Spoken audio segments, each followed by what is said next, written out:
Hello and welcome to the Ultimate Florida Sports Show. I'm Chris Porter alongside my man, Evan Closky. And Evan, we've got a jam-packed show today.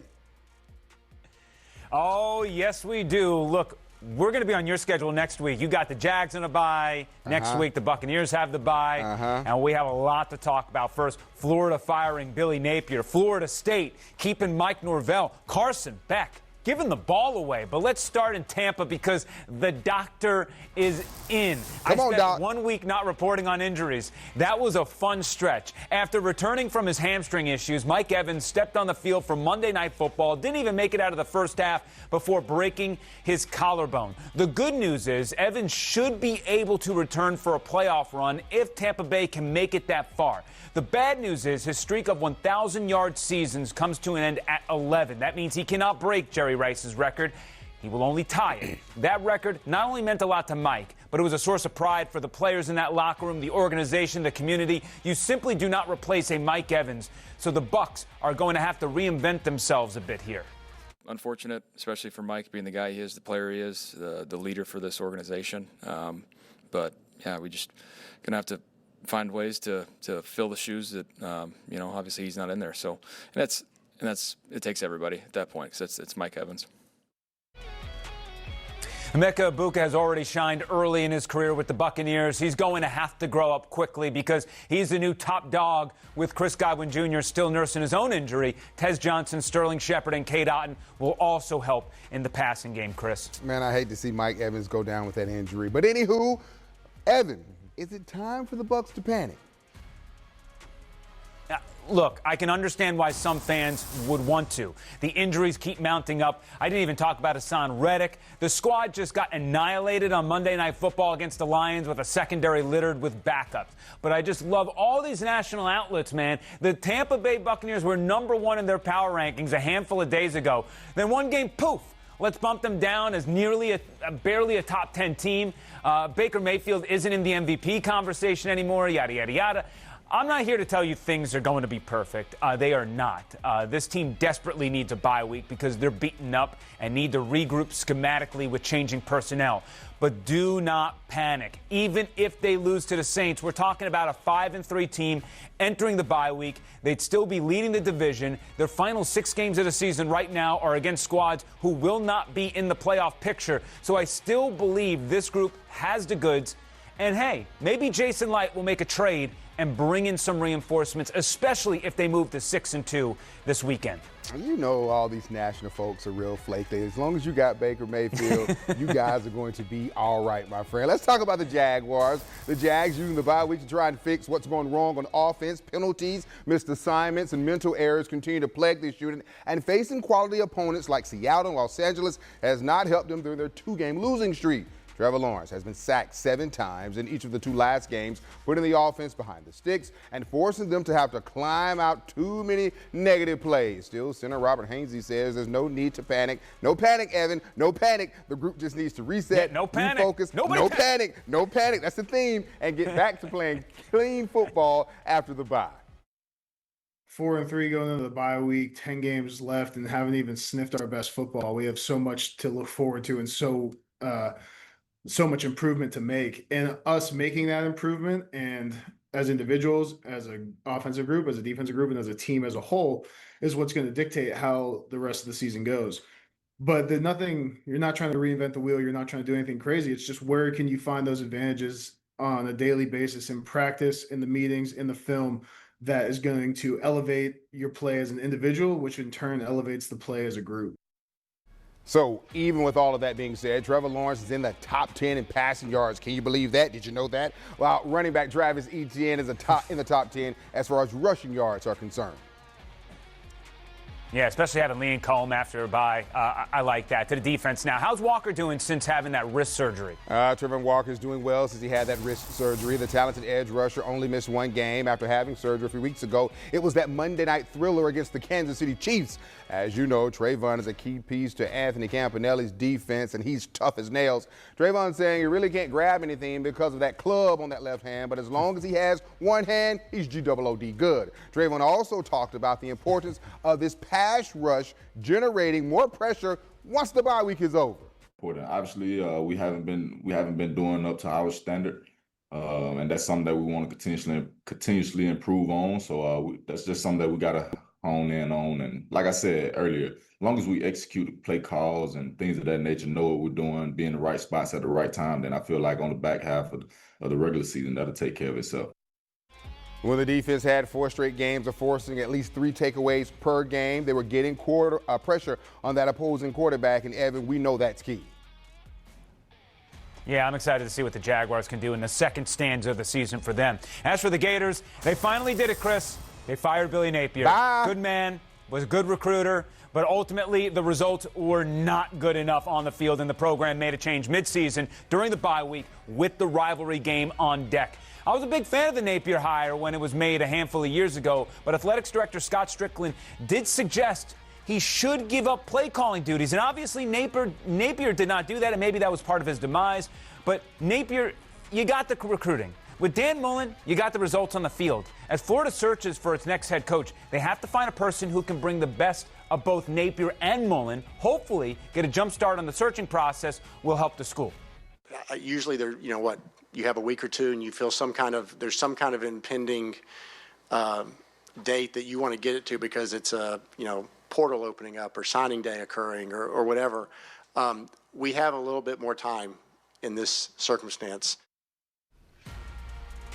The not-so-secret top candidate seems to be Lane Kiffin out of Ole Miss. He coached in the state of Florida before. His father spent a long time in Tampa. He knows the recruiting area very well and idolized Steve Spurrier growing up and was a big fan of the Florida program as a kid. I can see it happening, Chris. Yeah, when the Florida Gators won those 3 national titles, the program had an offensive-minded head coach in Steve Spurrier and Urban Meyer. Lane Kiffin, who we all know has one of the best offensive minds in college football. I agree with you, Evan. He should be or could be the right man for this job. The Gators turn into a familiar name to try and fix their struggling offense as they continue to search for that next head coach. Florida turning to Steve Spurrier. Well, Steve Spurrier Jr., that is. Spurrier Jr. would take on a bigger role with quarterback DJ Lagway when the Gators face number 5 Georgia here in the 904 next week.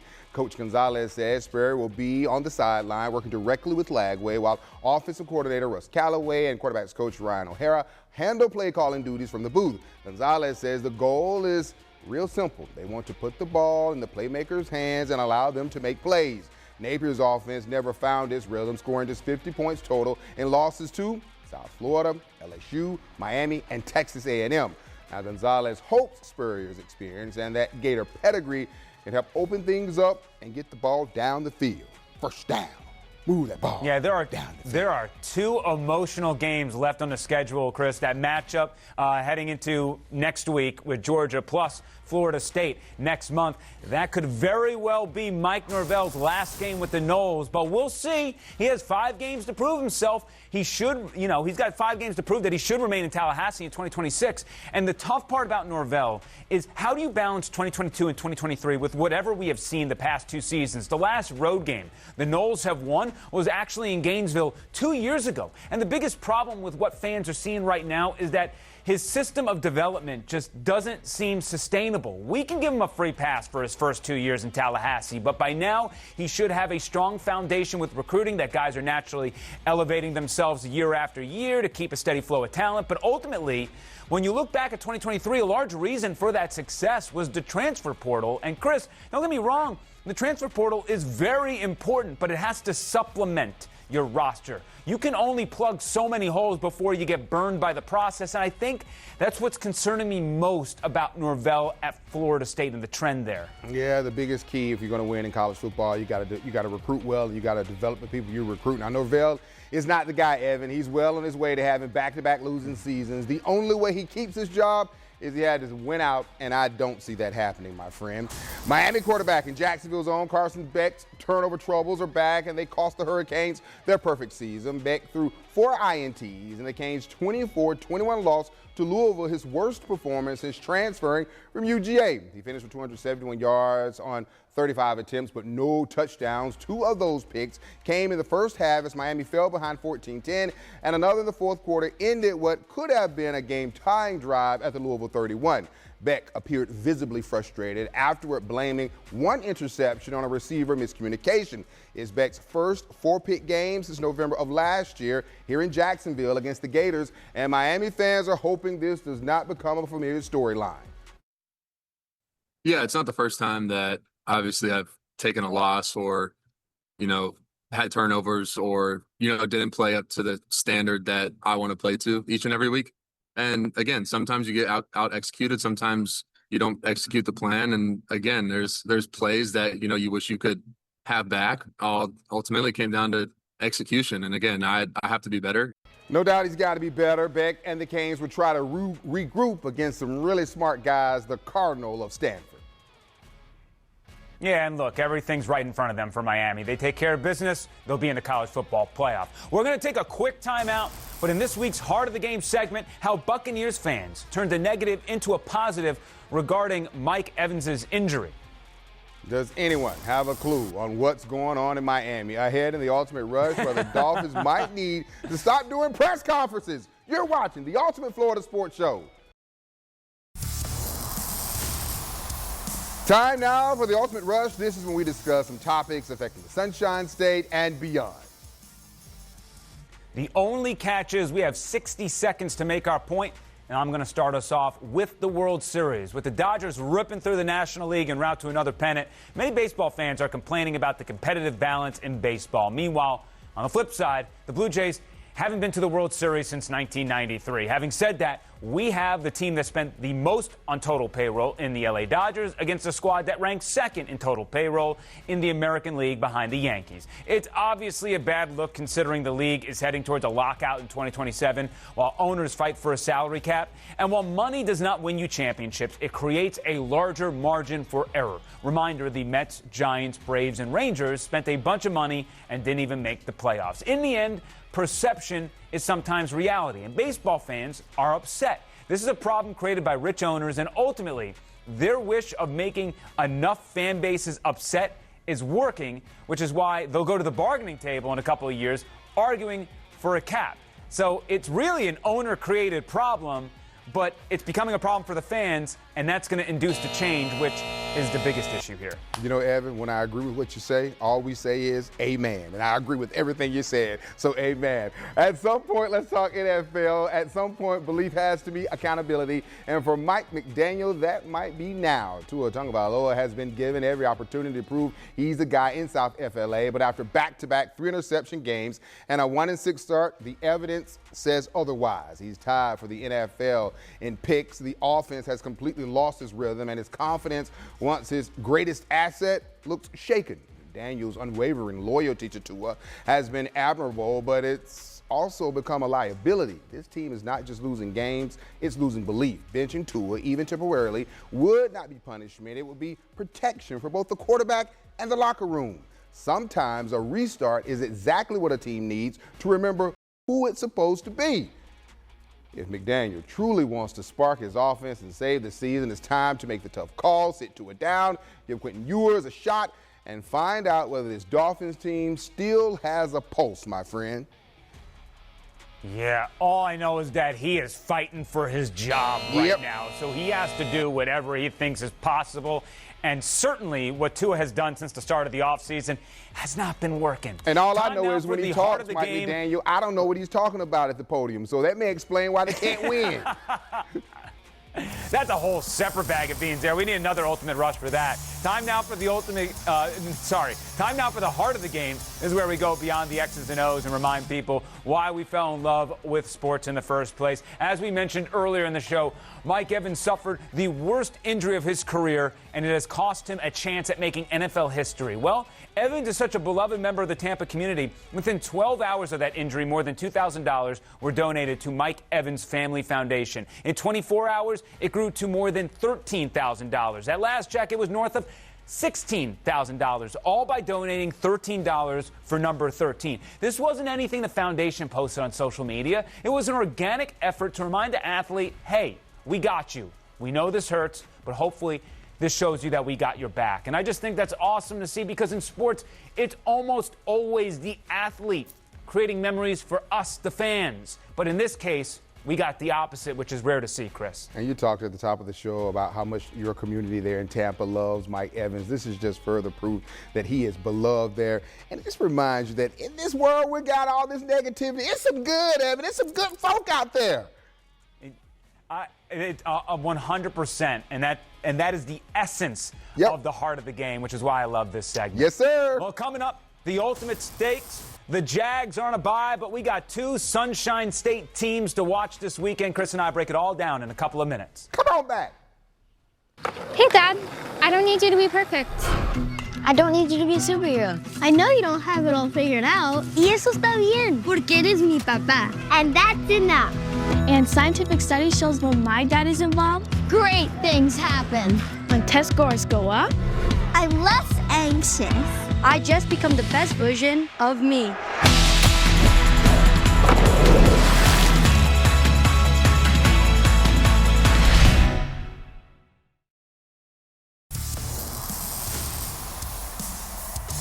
Time now for the ultimate stakes. This is where we take a look at the odds via the Hard Rock betting app and give our thoughts on teams or games. Evan, it just depends on the week.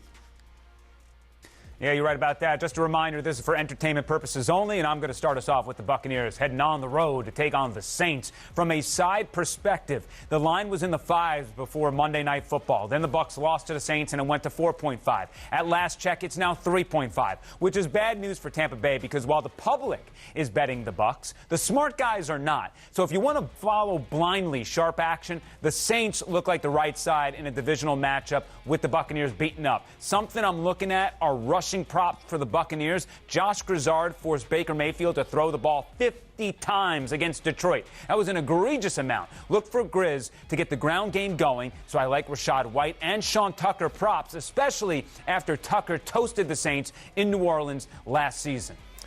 The Miami Dolphins have been so bad this season, I was really asking myself if I should even include them in our ultimate stakes segment, but I guess I don't have a choice. The game between the Fins and the Atlanta Falcons and the Hard Rock betting odds app as the Dirty Birds is the clear favorite at about 7.5 on the spread and heavy on the money line. The Falcons are at home and the Fins are limping and struggling overall this season. Miami's defense has been getting smashed. Atlanta's offense has had enough moments to exploit that. Bijan Robinson is plus 135 to rush for 100 yards. We know how good this guy is. So if you had to pick one, go Falcons, cover the spread, possibly even take the straight win.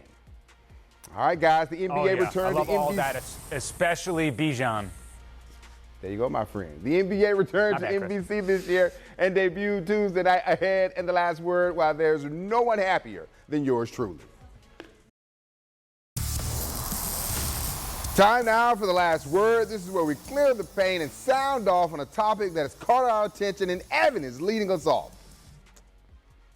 Thank you so much, Chris. There is a tweet circulating on social media, and I won't say who it's from, but it pretty much says college football parity is great until we get USF against Georgia Tech in the first round, and nobody watches. This is a guy with north of 160,000 followers, by the way. Like, I really don't understand these takes. If you want to just take the best 12 teams, create a super league, and let's never go through this process. But that's not what college sports is all about. The Bengals were one of the best teams in the NFL by the end of last year. You know what? They lost too many games. They didn't make the playoffs. Tough noogies. The real fans will watch. This stuff is utter nonsense, and I don't want to hear about the ratings. At some point, sports can't turn into The Bachelorette. Things have to just fall where they fall, Chris. Yes, sir. The NBA back on NBC for the first time in more than 2 decades, and I'm here for it. When I heard that iconic theme music Tuesday night before the Thunder Rockets game, it just felt right. For that moment, everything was right in the world of sports as far as I'm concerned. Dun, dun, dun, dun, dun, dun, dun, dun, dun. If you grew up in the 90s, you know exactly what I'm talking about. Sunday doubleheaders on NBC were can't-miss TV. 9 times out of 10, the early game would feature Michael Jordan and the Chicago Bulls, taking on another top team from that Eastern Conference. And then the late afternoon game featured 2 Western Conference powers going head-to-head. Tell me I'm not the only one when I say it. Never quite felt the same since the NBA left NBC. Marv Albert, yes, and it counts. Bob Costas, Hannah Storm with the Prudential halftime report. Those were the days, my friends, and they're all gone, working new jobs, what have you. But man, it's good to have that feeling back. Mike Tirico, nice guy. Now on the mic, I'm glad you're doing your thing. But Evan, I love it, baby. You know, I really want the video to be grainy now. I want it to Yes. I want old school graphics. Like the graphics were too new school for me. It felt so right and so weird at the same time. But I'm very excited that all is right in the world, as you mentioned. Chris, I know I'm speaking for you. We appreciate that you watched another episode of the Ultimate Florida Sports Show. We will see you back here next week. The Jags are back in action. Buccaneers not so much. Chris will still be singing.